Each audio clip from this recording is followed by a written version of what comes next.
Today, I'm very excited about this episode because when I share this with people, it's like when I tell you the light goes off and they're like, "Oh," it's always amazing to see people's reaction. So, if you've been doing any type of digital marketing or selling anything online and you've always done the click the link in my bio, or you have Shopify and you just have shop now on your items or buy now, stop right now. Do not ever do that again. I'm going to share with you the best way to create call to actions that actually get people to click on what you want them to click on. Welcome to another episode of the $1 Million Messaging Podcast. I'm your host, Sierra Say, and this is the only podcast where you're going to learn how to get more opens, more clicks, and more sales with your marketing, regardless of what industry you're in. Today, I'm very excited about this episode because when I share this with people, it's like when I tell you the light goes off and they're like, "Oh," it's always amazing to see people's reaction. So if you've been doing any type of digital marketing or selling anything online and you've always done the click the link in my bio, or you have Shopify and you just have shop now on your items or buy now, stop right now. Do not ever do that again. I'm going to share with you the best way to create call to actions that actually get people to click on what you want them to click on if they want it. Because sometimes people are like, well, people not clicking. Well, maybe they don't want it. But the other part of that is how to create call to actions that actually convert.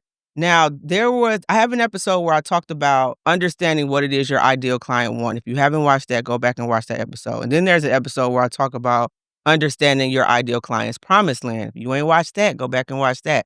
Because those two things are very important when it comes to creating call to actions that actually convert. Here's what you have to start doing. And I mentioned stop saying shop now, stop saying buy now, stop saying click here. Your call to action should actually speak to their ideal reality. I'm going to say that again. Your call to action should always speak to your client's ideal reality. So if you are I've been using fitness a lot in my examples. I'm going to stop using fitness. So I'll use my business, for example. When I put out something, if it's an offer to help someone monetize their email list, what I'll say is, if you're ready to turn your subscribers into cash, click here. What does that do mentally? When you read that, if you are somebody you've had an email list for a while and you haven't been able to get any sales from that email list, you asking yourself, well, do I want my subscribers to turn into cash?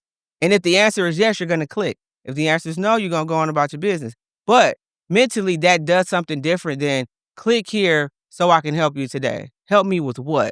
We have to remember, like, our attention spans are way different than they used to be 5-10 years ago. So when you're creating a call to action, you have to tell people exactly what you want them to click on and why they should click on it.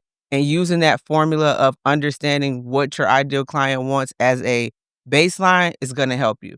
So once again, for my clients, if you want to monetize your email list, sign up here. If you want to take your subscribers from being lurkers to being customers, subscribe here. Ask yourself, what is your client's promised land, which is in one of the episodes in this season. Go back and listen to that and create call to actions that speak to that promised land over and over and over again.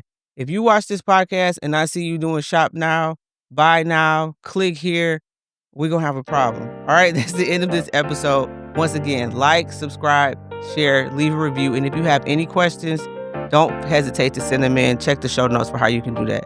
Talk to you on the next episode.